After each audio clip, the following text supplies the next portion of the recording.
Okay, this is episode 3 of our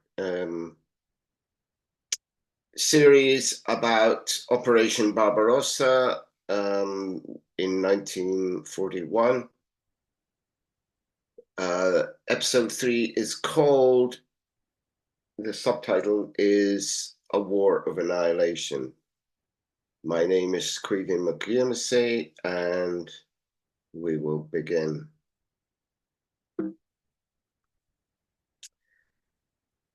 The map opposite shows the Axis advance from the borders, which you can see there on the left.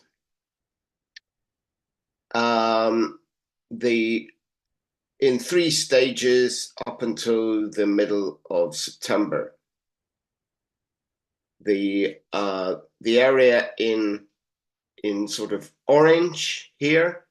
This is the area that they advanced to by the 9th of July, 1941. That's the Axis powers, Germany and its allies.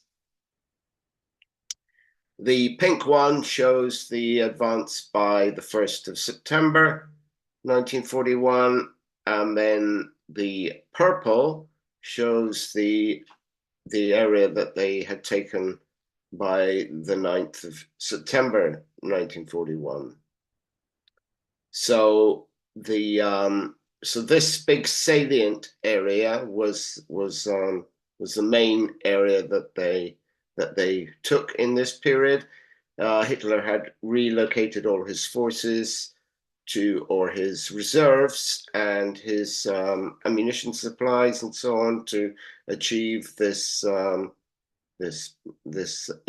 pocket here, or salient, the reduction thereof.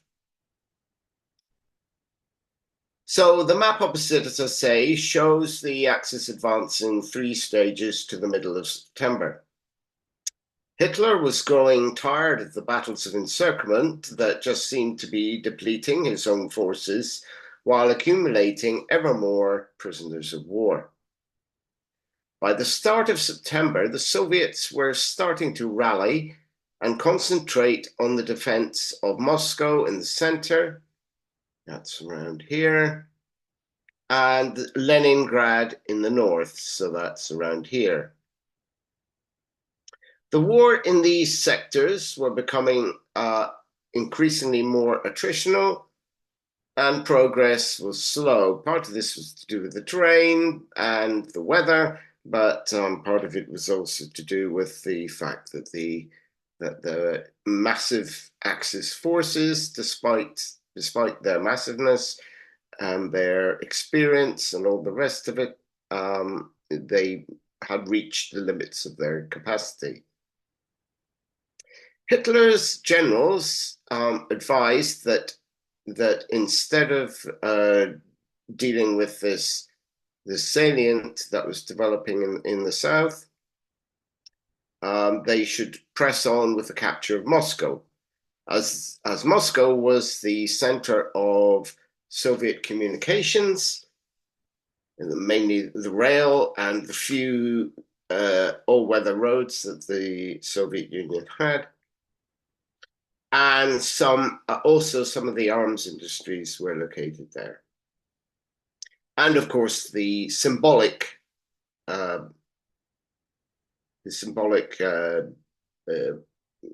achievement of capturing the capital city. Of course, they seem to have forgotten that Napoleon tried the same trick, and that didn't work out too well. But this sort of advance on Moscow, because that was where the majority of remaining Soviet troops that there were concentrated.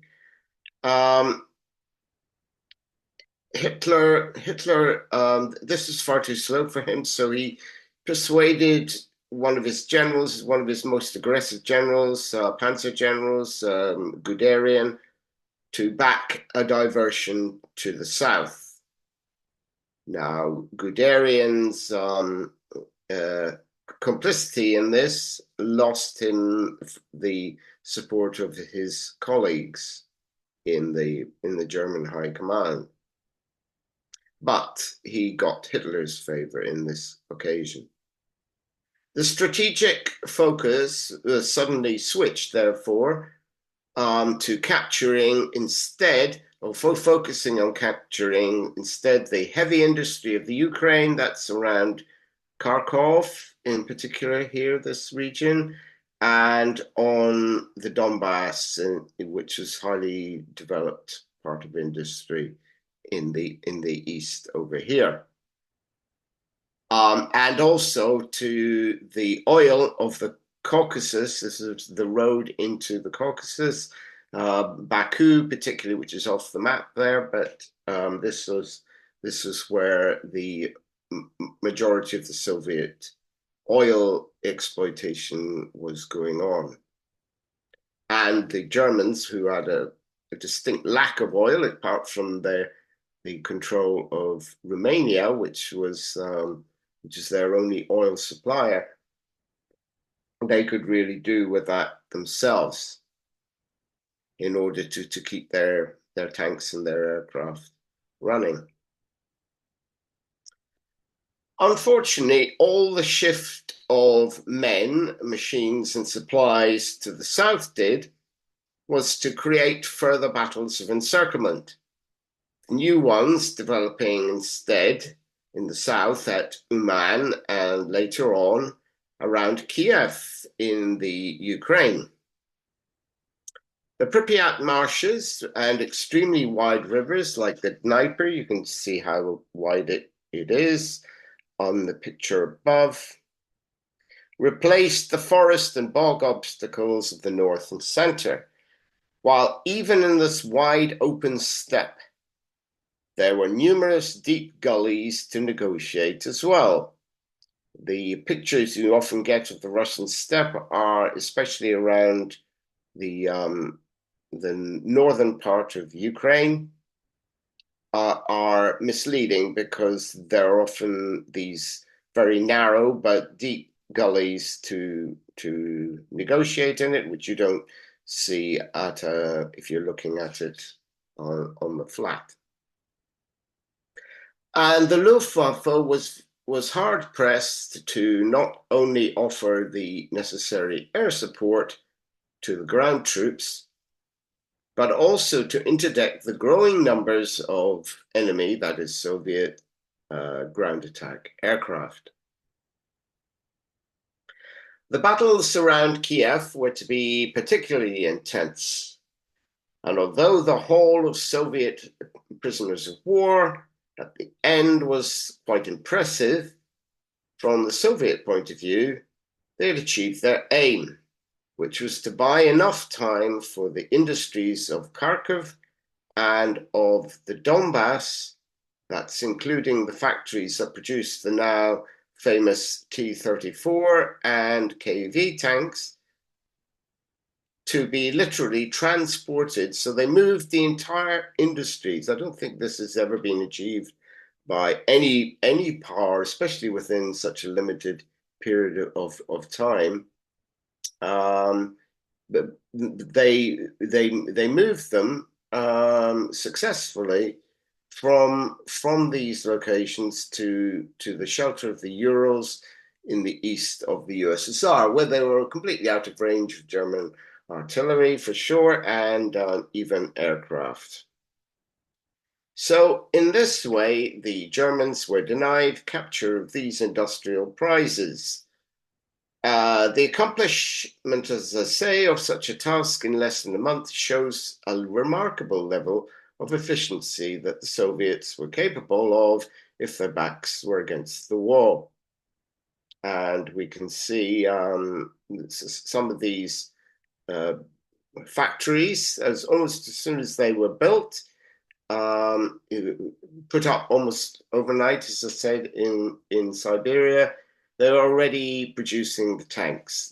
These are T-34 tanks with the high velocity gun rather than the low velocity one, which they been fitted with thanks to Voroshilov.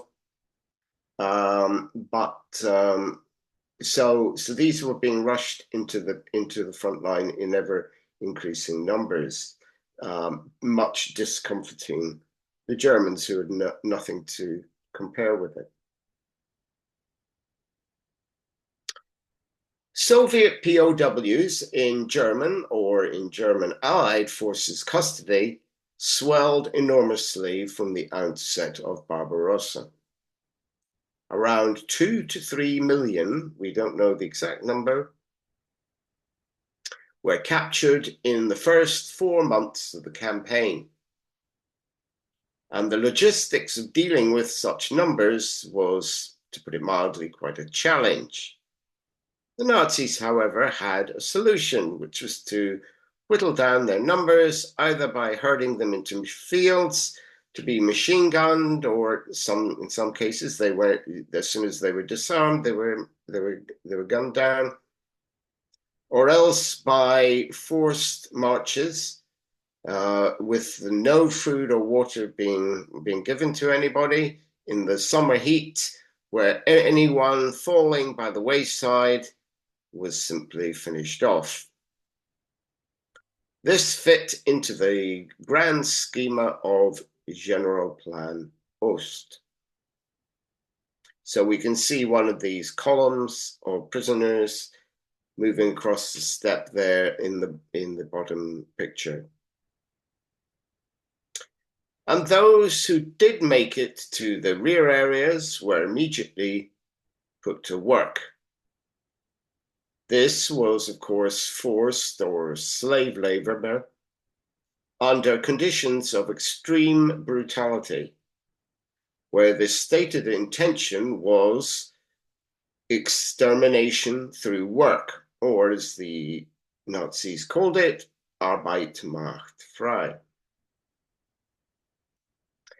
Like the Poles before them, most Soviet POWs ended up in Nazi Germany's archipelago of concentration camps, spreading across mainly southern Germany into a bit of Austria and then on into Poland, occupied Poland. Only about a quarter of Soviet POWs, you can see some of them a bit more close up there at the top, would survive the war. However, the forced marches and lack of troops to guard the prisoners properly meant that some would also, because you can see that in the picture below, there's hardly any guards there, if any. In fact, very easy to if you wanted to run off and escape. Maybe not in this terrain as flat and open as that, but certainly when it went through a bit more close terrain. And many of these escapees were able to join the growing partisan resistance. So not only were prisoners of war moving in columns of misery across the landscape, but also vast numbers of civilians were either fleeing the invasion and on deeper into the USSR, or possibly they were being forcibly moved in the other direction, conscripted by the occupational forces to help keep German and basically Axis, but mainly German industry going.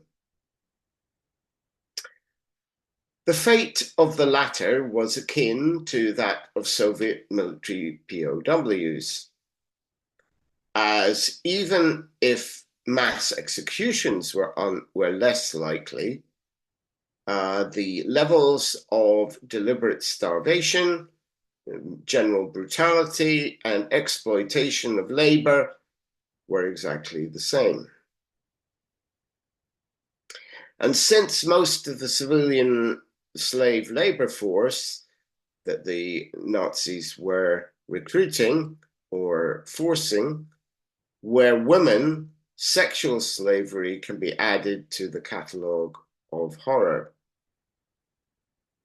The General Plan Ost plans for the people of the USSR was, of course, to eradicate, stroke, replace the majority of the population as quickly as possible.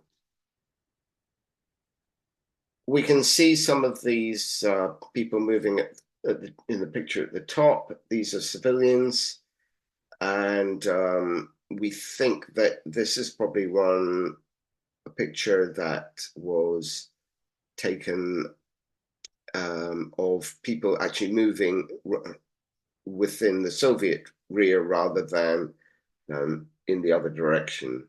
There are no guards, for instance, about. So the economic achievement, or so-called achievement, of pre-war Nazi Germany was, of course, largely an illusion. This is the so-called recovery of Germany from the Great Depression, as they had escaped the effects of the collapse of the gold standard only through militarization and related public projects. So this kept up an illusion that things were better in Germany, but in fact, they weren't much changed. But to keep this lie going required the employment of German males in the armed forces, as many as possible. And this created, of course, a contradiction in maintaining essential labor force production levels. So that could only be resolved by a return to primitive accumulation or slave labor. Right, we're going to talk now about Operation Silver Fox, the continuation war in the extreme north of the of Operation Barbarossa's sphere of operations. The German attack on the USSR had been closely coordinated with the Finnish attempt to recover the territory they lost in the Winter War of 1939-40.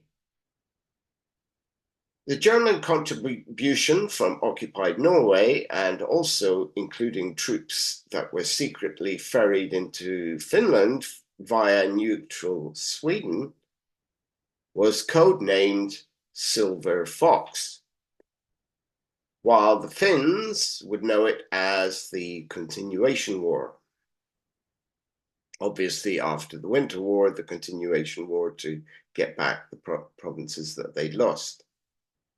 The key Finnish aims were to recover the Karelian province in the southeast, that's next to Leningrad. You can see this area here is roughly what Karelia is and what they'd lost during the Winter War.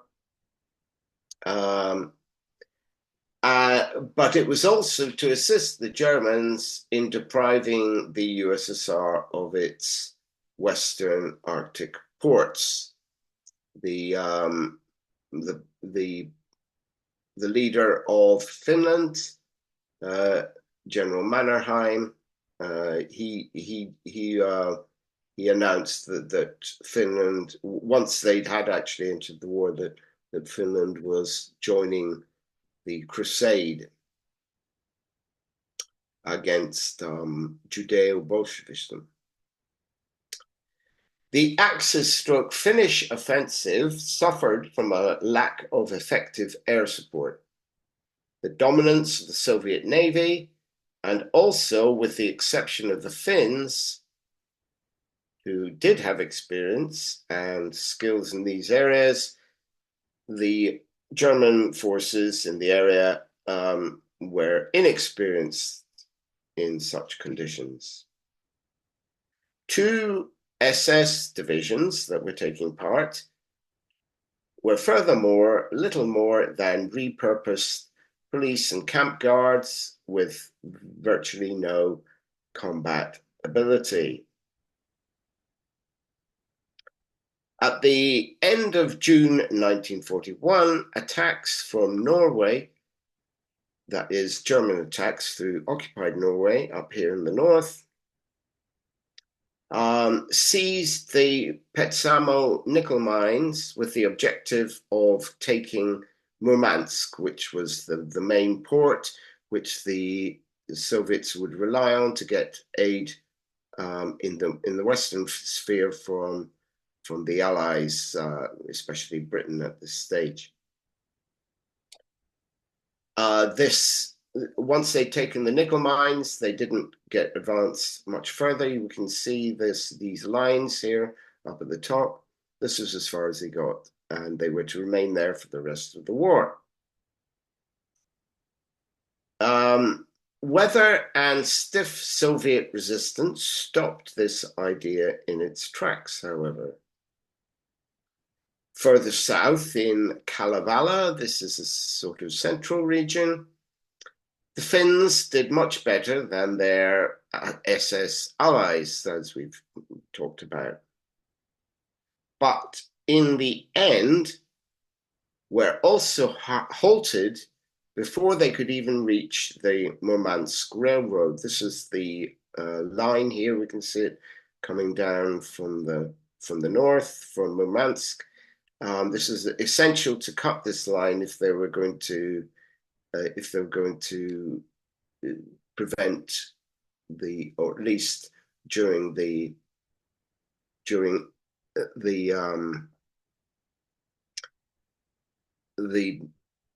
summer and winter months to prevent any ferrying of equipment from the Allies. But in the end, as I say, all these were halted before they could even reach the Murmansk Railroad, because the Soviets had defenses already built in, and they retreated to these, and the advance was not going to get any further. And in both of these sectors, the front lines settled into a stalemate that endured until 1944, when the Germans and the Finns started to retreat. The Finnish-only attacks, that's the Finns, this area here, the Finns were operating pretty much independently of the Germans, apart from some air support. Were through Karelia, and they were very fiercely fought and costly to the Finns, that is, also to the Soviets, but especially to the Finns. And although they achieved their objectives, which is to retake the Karelia area, the Finns were reluctant to continue the advance on into Soviet territory when encouraged to do so by the Germans. Because, well, one of the reasons was because a direct threat had been received from the USA that should they cut the Arctic convoy supply routes, that's the Murmansk Railroad here, they'd already cut one of them here, but the other one was uncut, said if they proceeded any further, the USA would consider lumping them in with the Axis forces for unconditional surrender. Therefore, this discouraged them from cutting off the Murmansk railway in its in completo.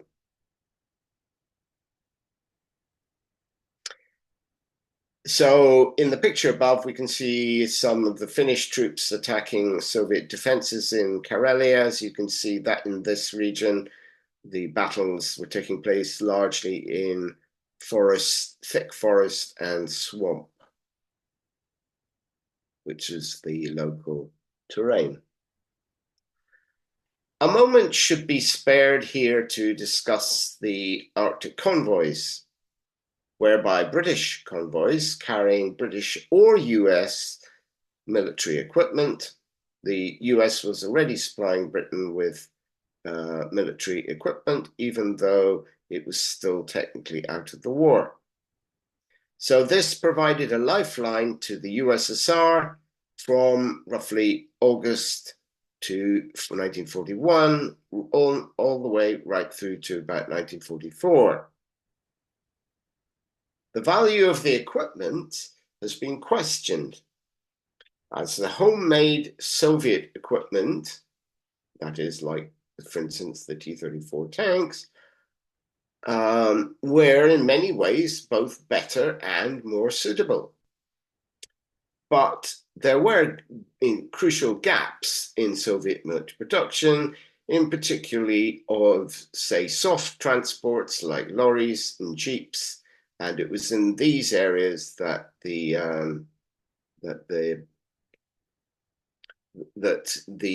Allied support, equipment support, would prove to be crucial.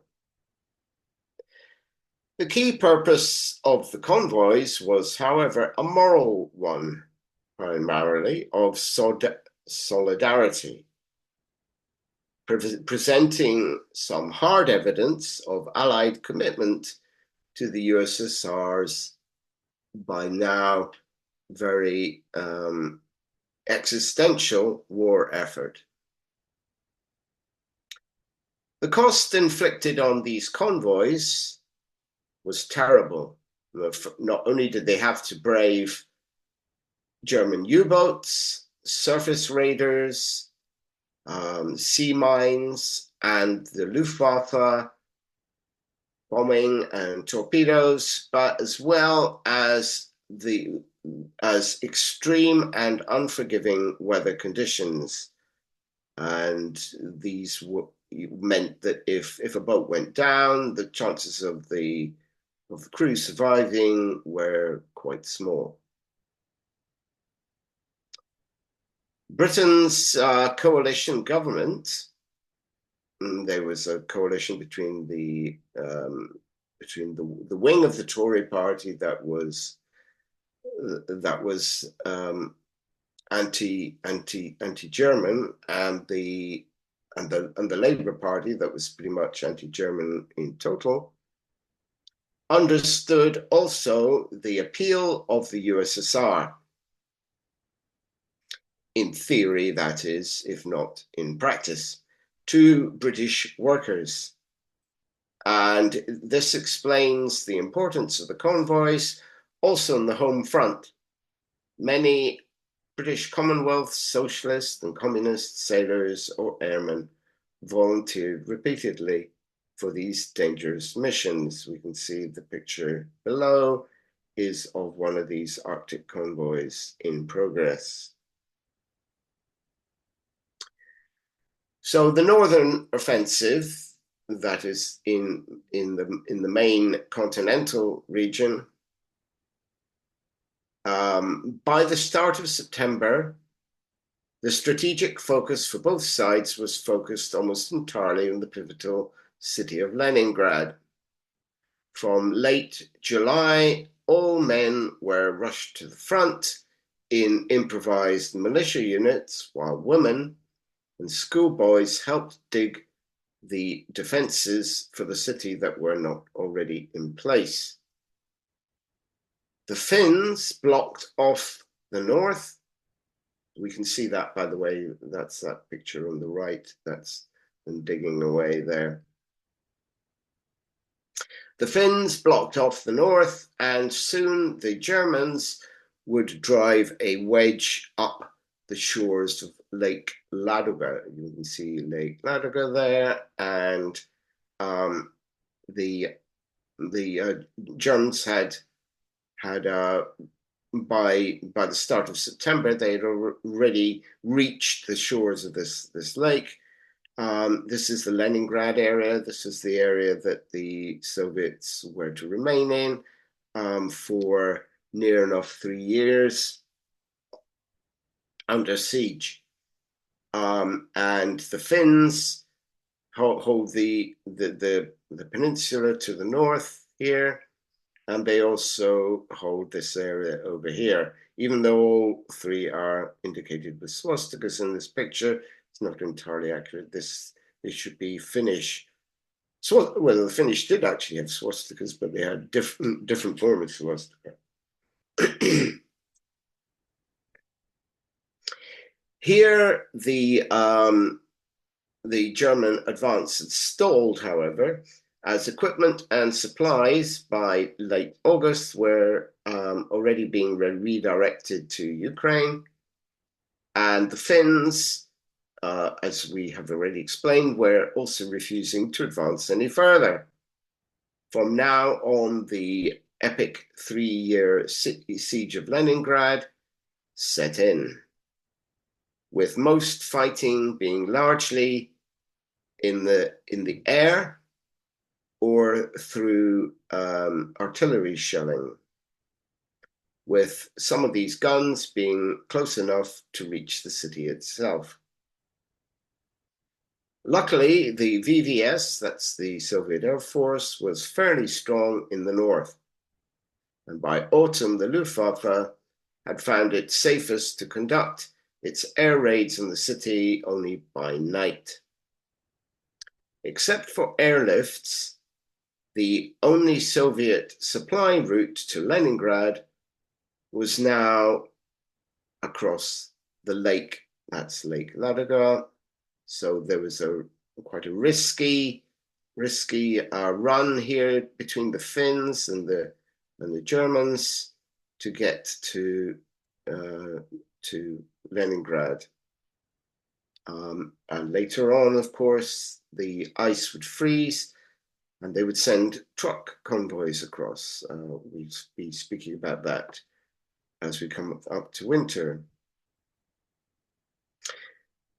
The expressed German objective was to destroy the entire city of Leningrad and its inhabitants.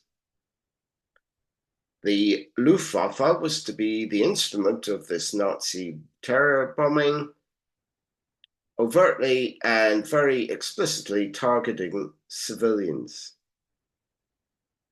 One such raid was conducted against Leningrad hospitals, for example, crammed with the injured.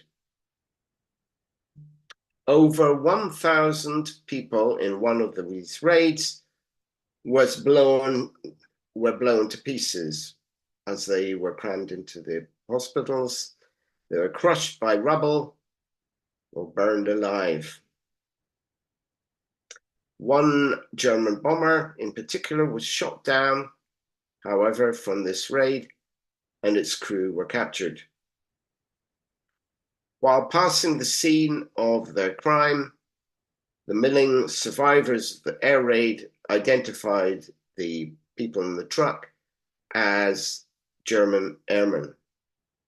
So the truck they were in was immediately stopped by the crowd. Then NKVD guards were overwhelmed, and the 5 airmen were summarily lynched.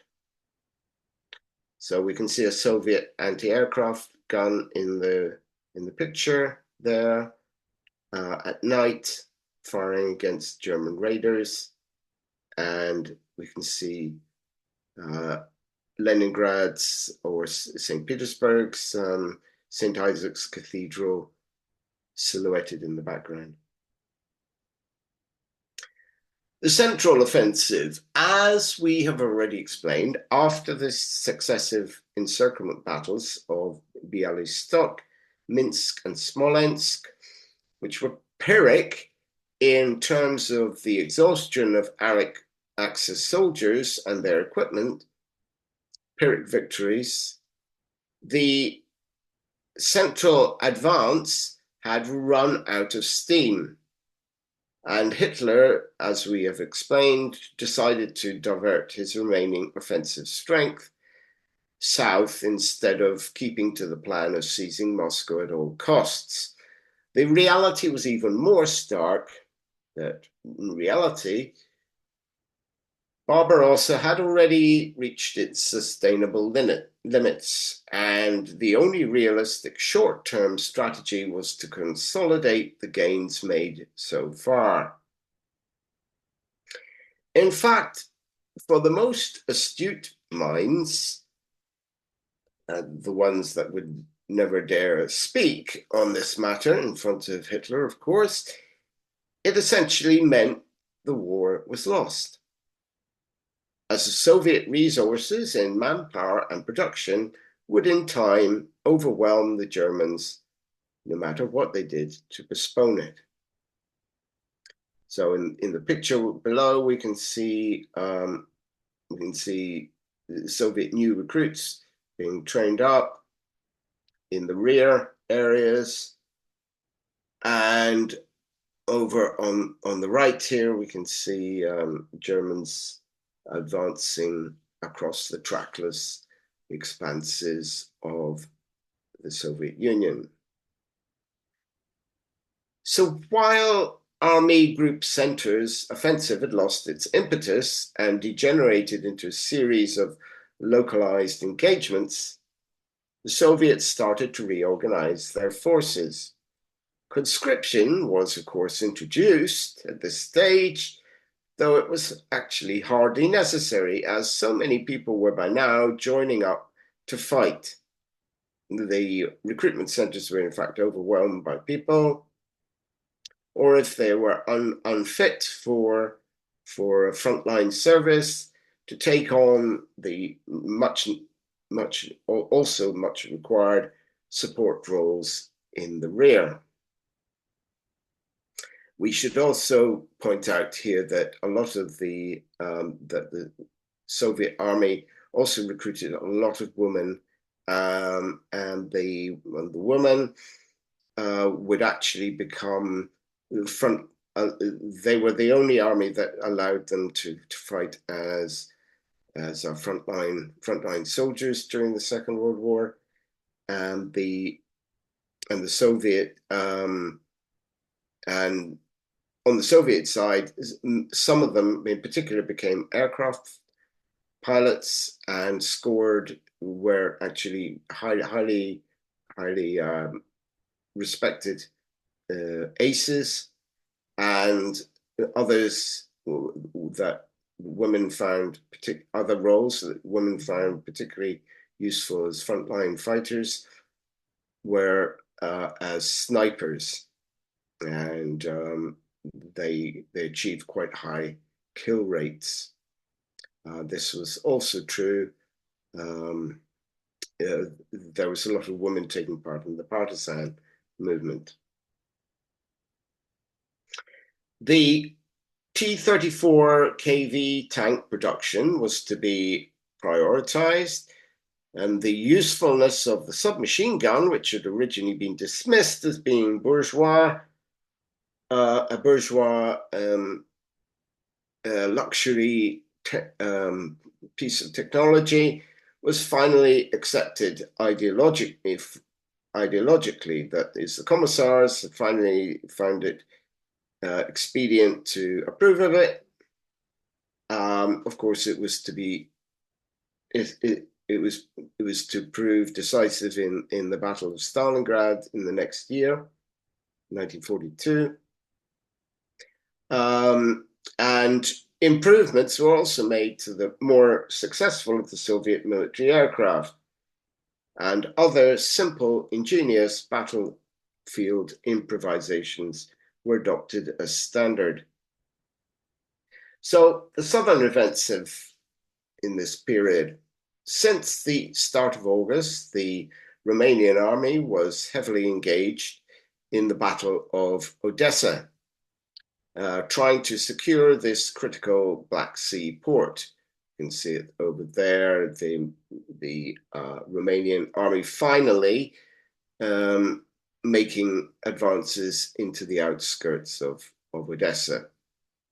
But previous to this, the siege was very difficult, as the Soviets were in well-fortified positions and supported by the Soviet Navy from offshore, and also by the VVS in the air. The Romanians and their Italian allies didn't have very good aircraft, or not very efficient ones. Also, the Romanian army committed itself to World War I style frontal infantry assaults. And this was, in the end, to cost them over 90,000 casualties. And to that, we have to add probably, we don't know the exact figure, but probably about 10,000 German casualties. Because the Germans took part in the siege, even though it was mainly a Romanian operation, to 60,000 Soviets. The Soviet defenders managed to hang on here for 2 whole months. And they finally abandoned the city in a successful naval rescue operation that evacuated some 350,000 troops and civilians who formed right underneath the Romanians' noses. A pogrom against Odessa's large Jewish population followed, in which the Romanian army participated, much like what had previously happened in Lviv and Vilnius and Kaunas, the slaughter of Jews took the form of a pre-war style pogrom. That is pre-First World War style pogrom. The generals that were under dictator Antonescu, who was the dictator of Romania, advised that their army was far too weak to continue supporting the German offensive, but they were overruled. And this decision by Antonescu ensured its destruction at Stalingrad in the following year, where they would be swallowed up with the entire German Sixth Army and quite a few Italians as well. The reinforced German campaign in the south followed the same trajectory as it had elsewhere. Initial great success was followed by fierce resistance, first sprouting from Crimea, where the Soviets launched several counterattacks, and later the Rostov-Kharkiv axis, when then the mother of all battles of encirclement that took place at Kiev. Roughly about 700,000 prisoners were taken in the course of this operation, and an unknown amount of dead.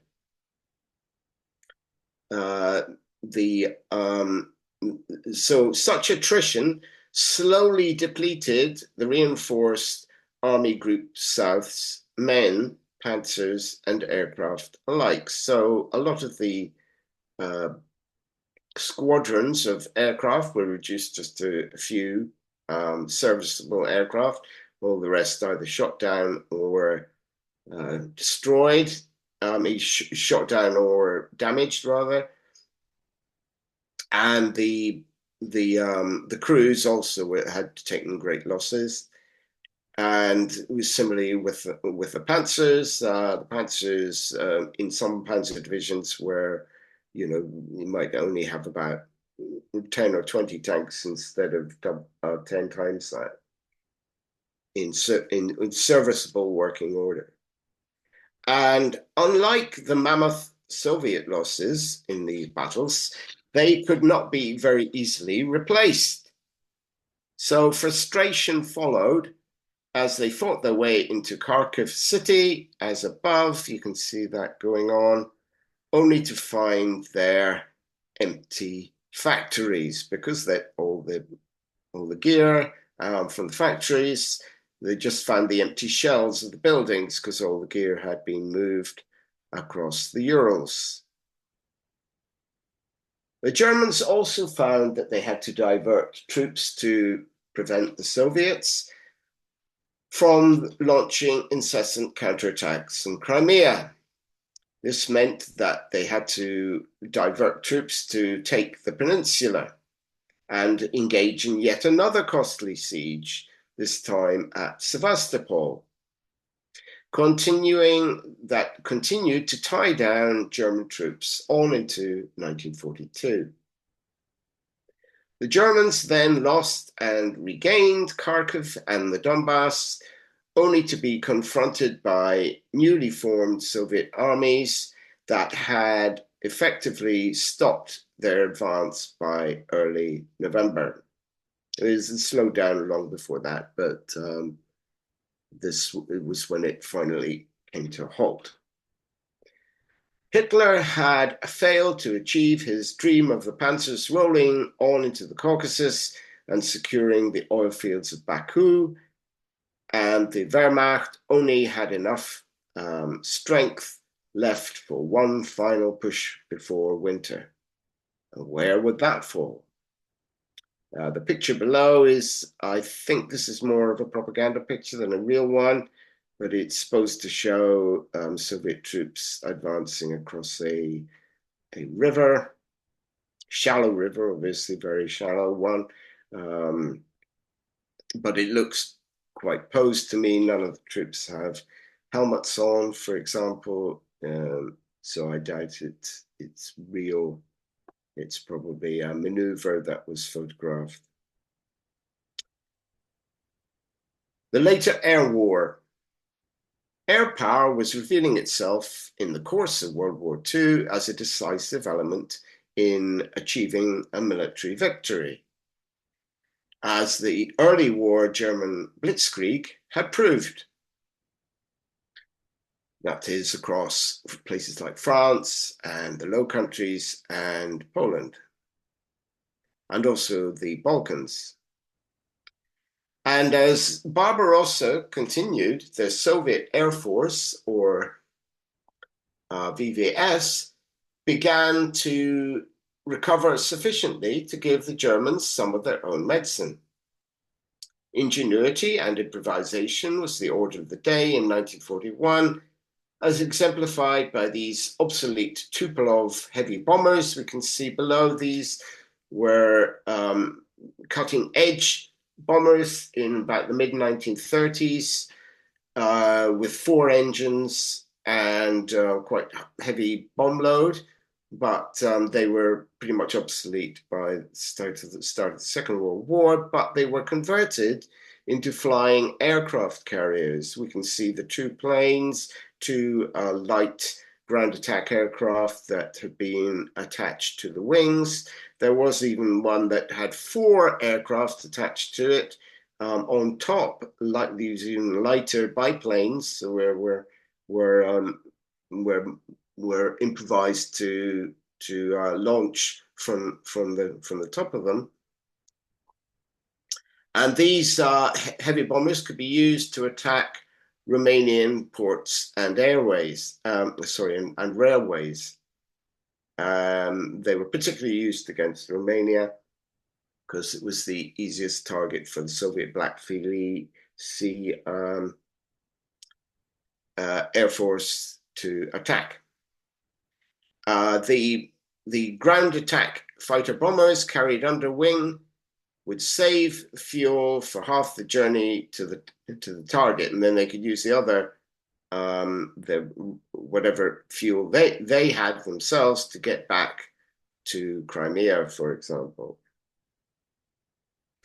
The Soviets had also produced 2 of the best all-round ground attack aircraft of the war, such as the metal-armored Sturmovik. You can see that in the picture above. And this aircraft, as well as being heavily armored, which is unusual for the Second World War up to this point, because the aircraft were largely they had metal frames, but the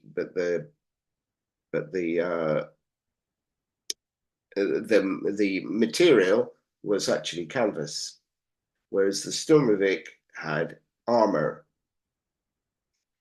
And it also carried rockets, bombs, and armor-piercing cannon. So it was very effective ground attack aircraft. And the PE-2 is another one that was a specialist dive bomber. It was a twin-engine dive bomber. These two aircraft that got their christening in Barbarossa would become the Yabos that the German foot soldiers and tankers alike would fear for the rest of the war. The Soviet capacity to replace losses with ever better planes and ever more experienced crews contrasted sharply with the Axis, who were heading in the opposite direction. Within a week of the Axis invasion, initiatives started to be taken by a mix of civilians and cut-off Red Army units, or even individual soldiers who decided to fight the occupation on their own count, as it were. These were to be called the partisans, and they were a mixed bunch. And sometimes they were affiliated to the CPSU, that's the Communist Party of the Soviet Union, or other times they were of a more independent, in some cases, ethnic identity. There was one particular Jewish group, for instance, that set itself up in the Pripyat marshes and survived the war. Some of these groups, however, were overlapped into anti-Semitic activity and general banditry. Others sought to settle personal scores. However, from early on, the CPSUs tried to establish control over the partisans and ensure that they did not deviate from the so-called path of resistance that was being set by Stalin and the Politburo. But very quickly, the partisans started to attack supply columns and ambush Axis reserves, creating enormous difficulties for the Germans in their rear areas. Hitler, however, was unperturbed by this result, remarking that the more partisans there were, the easier it would make the task of exterminating the indigenous population. And brutal the occupiers' response was indeed to be, engaging in ritual humiliation, torture, public execution, as well as collective punishment by widespread house burnings and massacres. Designed to overawe and terrorize the subject population into submission, each successive atrocity, conversely, of course, happens everywhere, happens even today. When you carry out atrocities like this, it has the opposite effect. In October 1941, German soldiers and Allied Lithuanian militiamen marched through Minsk with 12 imprisoned civilians in tow. And most of them were only teenagers. And they were accused of, allegedly, this is what the placard, the woman in front there has been forced to carry to her execution, accused of shooting at German soldiers. All they'd really been doing, and this has been revealed, was to distribute alternative information about the war, and also to help captives, that is, captives of the Germans, to escape into the forest. The woman with the placard around her neck has been identified as Masha Bruskina, and she was a Belarusian Jew and also a young communist in the Komsomol.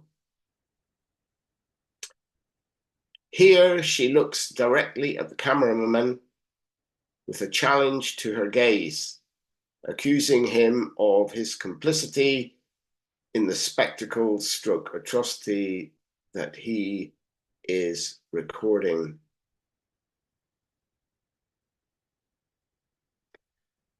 The hangmen on this particular occasion were reserve, that is, from the reserve units of the Heer, that Heer being the German army. The executor in this particular case was an officer. We can see by that his cap, and there's another officer in the foreground.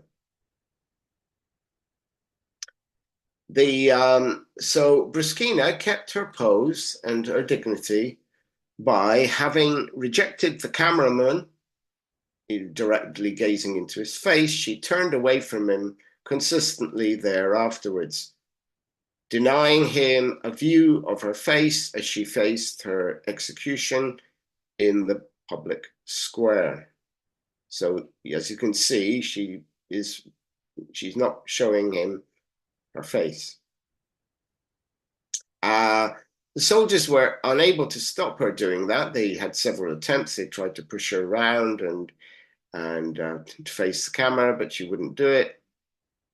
And it was only after her death that they were able to turn her back around to face the camera, which you can see in the picture on the right. So Bruskina was only 17 years old. She was an exemplary student and also a trainee nurse. Now, this was just one of the countless personal tragedies being played out in the first few months of the Nazi occupation. Masha had been able to smuggle out a note, however, to her mother before she was executed, and it survives to this day, in which she asked her forgiveness, that is her mother's forgiveness, obviously, and for her best clothes to be sent so that she might be dressed decently when I leave here, in her own words. Her mother was heartbroken, naturally, and she did not recover. And within a month was herself murdered when Einsatzgruppe B forced all 12,000 Jews in Minsk to dig their own graves before being shot. We can see Masha's post-death there she's already been hanged, and the next guy along, he was only 16 years old. Masha Bruskina may have been a Jew, but she saw herself as a communist first, and was in fact executed as a partisan alongside many who were not Jews, that is. And neither was she singled out for special treatment because of her perceived race. Her mother, however, was murdered as part of the Holocaust of bullets that the Nazis began to enact in a systematic and whole-scale manner in the rear areas from autumn 1941. A genocide goes through various stages.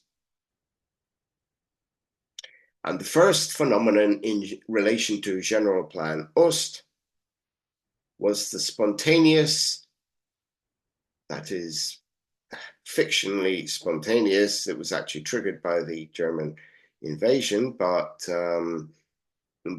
it seemed to be spontaneous. So these were locally initiated pogroms, in this case, like those that took place in Lviv and Odessa following the Axis army's arrival. With the troops by and large looking on and or in some cases assisting. The Nazis considered such depredations not as immoral, but as simply being chaotic, primitive, and badly organized. So they quickly forbade them and got much more well organized, replacing the spontaneous pogroms with the uniquely Nazi bureaucratic idea of industrial scale extermination. According to whichever arbitrary pigeonhole you ticked in their racial stroke political criteria. So these victims were just rounded up and they were marched to the chosen location. Often they were forced to strip naked before being shot into pits with fresh layers of bodies piled on top of the ones already there until the hole was full up. You can see examples of these happening. I think the picture above, I think, is in Belarus, and the picture below is in Ukraine. So the witnesses recounted that sometimes the bodies piling up squirmed as badly wounded survivors who were still buried below tried to breathe. On a few occasions, they did actually manage to escape, but this was unusual. At Babi Yar in Ukraine, roughly about 150,000 Jews were murdered in such a fashion between 1941 and 43. There were also others who were executed there, any communists that they could get their hands on, and likewise anybody who was Roma, that is another ethnic group, of course, and in addition, mental health patients. So these series of atrocities continued, the mass shootings or genocide by killing directly, took place between roughly about 1941 and 43. Such atrocities involved reserve and police units of all nationalities on the Axis side. They also involved, of course, the SS/SD, SD being the security branch of the SS, and in particular, the specialist killer Einsatzgruppen. So these crimes were being approved at the highest level and applied across the occupied territories, slaughtering in the course of 1941 to 42, 1 million people labeled as Jews, plus unknown numbers labeled variously as gypsies, communists, partisan sympathizers, disabled insane patients of hospitals, etc. We can see over there on the right, this is a similar a mass execution about to take place in this time in Lithuania. The same idea with the massive pits being dug and people just herded in there to be executed. While there were times where Nazi soldiers or even officers refused to take part in such crimes and or even confronted the SS directly, the usual response was one of complicity. There was particularly one incident where the Heer, that is the German army officer, arrived on the scene to find mass executions taking place by the SS, and his men under his orders, drew their guns on the SS, and the SS backed off. But that was unusual. Normally, if there was resistance, it was usually by much lower ranked people, and surprisingly, they did not usually suffer from any consequences. You would think that they would be shot immediately on the spot as well, but they weren't, which just goes to show the moral cowardice of the vast majority of German military personnel who could have stopped it if they had wanted to. Barbarossa's basic objectives engineered an atmosphere of fully licensed criminality. The mask of so-called civilization was stripped away to legitimize the most brutish and basest of human desires and inhumanity, or to reveal in existential terms the horror, to use the words of Joseph Conrad in his epic about settler colonialism, Heart of Darkness. By late 1941, the toll of daily shootings was even showing on death squad recruits. That is, the recruits were getting traumatized, dear help them, to a degree where their higher ups worried about the consequences. So they decided to do something different. Experiments were tried out instead in specially converted trucks that were fitted out as gas chambers using Zyklon B. And this was, of course, found to be much more efficient, and it was also less taxing on the murderers' sanities. In early 1942, Reinhard Heydrich, chief-ranking SS officer under Heinrich Himmler, legitimized this method for use in the final solution. Okay, that's it for this episode. Thank you.